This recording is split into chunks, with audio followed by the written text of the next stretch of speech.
Oggi, aprendo i giornali locali, ho letto una notizia davvero agghiacciante, almeno per me agghiacciante.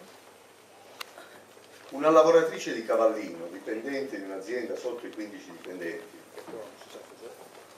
licenziata per assenteismo perché ha accumulato un numero di assenze in quanto si è dovuta prendere cura di una gravissima malattia della propria figlia che soffre di leucemia. Io penso che a questa lavoratrice, a questa donna, a questa madre e alla sua figlia noi dovremmo dedicare questa nostra giornata, perché sono proprio queste cose che ci dicono quanto è regredita la società e quanto viviamo sempre di più in una condizione in cui le persone perdono di significato. Una società un po' è abbastanza ipocrita, che fa spesso riferimento al valore della famiglia, che fa riferimento, come dire, al fatto che in questo paese bisognerebbe incentivare e sostenere la maternità. È però contemporaneamente un paese dove quando una donna è costretta a farsi carico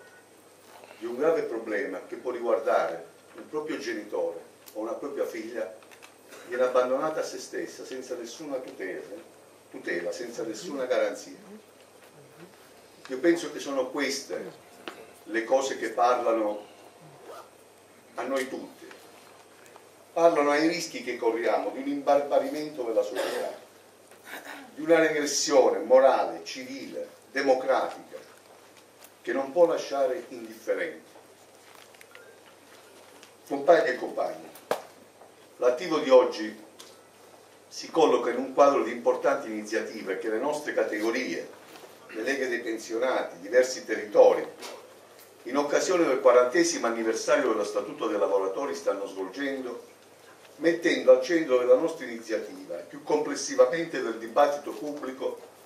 il tema della difesa dei diritti del lavoro come condizione che qualifica la democrazia nel nostro Paese. Sta qui il senso profondo della scelta del tema del nostro attivo: Costituzione e Statuto dei lavoratori. Senza diritti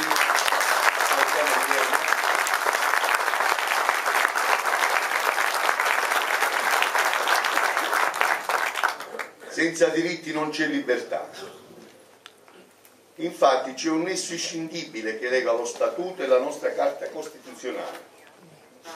l'esigibilità dei diritti e la definizione di libertà. Esso non è dato solo dalla meravigliosa intuizione dei costituenti di fare del lavoro e dei diritti dei lavoratori il fondamento su cui si fonda la Repubblica e in cui si declina non solo la democrazia e la libertà, ma lega in un rapporto quasi simbiotico lavoro e cittadinanza. Quando fu varato lo Statuto si sostenne solennemente, l'abbiamo visto anche nel filmato di poco fa, che finalmente la Costituzione entrava nelle fabbriche e nei luoghi di lavoro, perché fino a quel momento, pur essendo il lavoro a fondamento della Carta Costituzionale, i diritti in essa previsti non avevano trovato applicazione, così come ancora parti importanti del dettato costituzionale. Penso per tutti all'articolo 39 sulla rappresentanza e democrazia sindacale. Non hanno ancora trovato applicazione e sono parte del nostro impegno per conquistare anche nel settore privato una legge che definisca, codifichi la rappresentanza e con ciò la titolarità dell'esercizio dell'attività contrattuale. Normativa che c'è nel settore pubblico, anche se oggi qualcuno vorrebbe metterla in discussione, come è avvenuto per esempio con il rinvio delle elezioni delle rappresentanze sindacali unitarie nella scuola. Con l'approvazione dello Statuto si segnava definitivamente, forse è bene ricordarlo ogni tanto a tanti, come dire, neofiti del modernismo, si segnava definitivamente la rottura con la vecchia legislatura e organizzazione corporativa dello Stato fascista. Finalmente l'Italia, possiamo dire senza enfasi, entrava nella modernità e definiva sul versante dei diritti sociali i suoi caratteri di uno Stato democratico repubblicano. Lo statuto che fu varato nel 1970 è stato figlio di una lunga lotta iniziata nel 1952, quando Di Vittorio lanciò la necessità che il Parlamento della Repubblica desse al Paese una legge in difesa dei lavoratori e di sostegno all'attività sindacale. La mia introduzione non vuole avere un intento celebrativo, di una ricorrenza, seppure di grandissimo valore, 40 anni dello Statuto. Io, per dire la verità,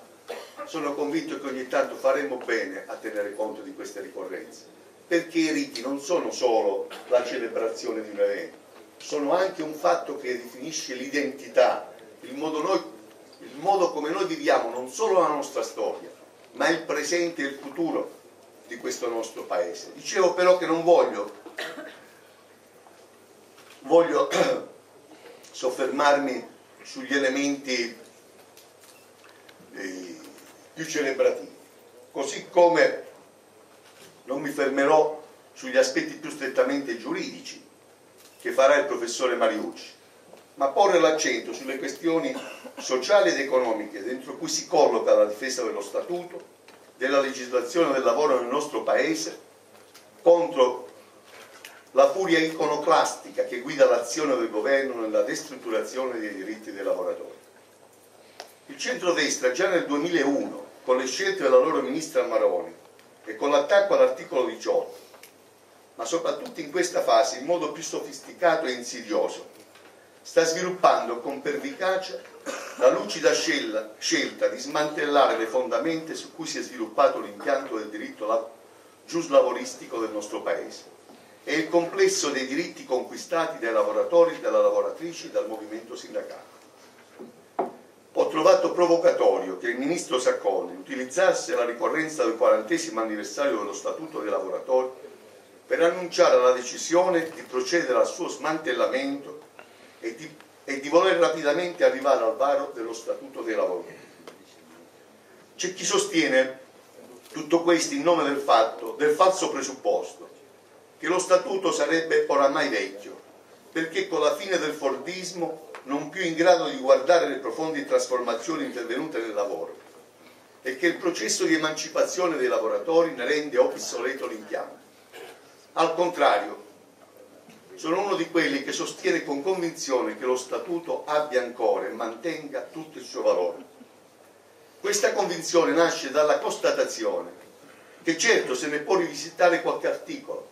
cosa possibile per i cambiamenti intervenuti nella società,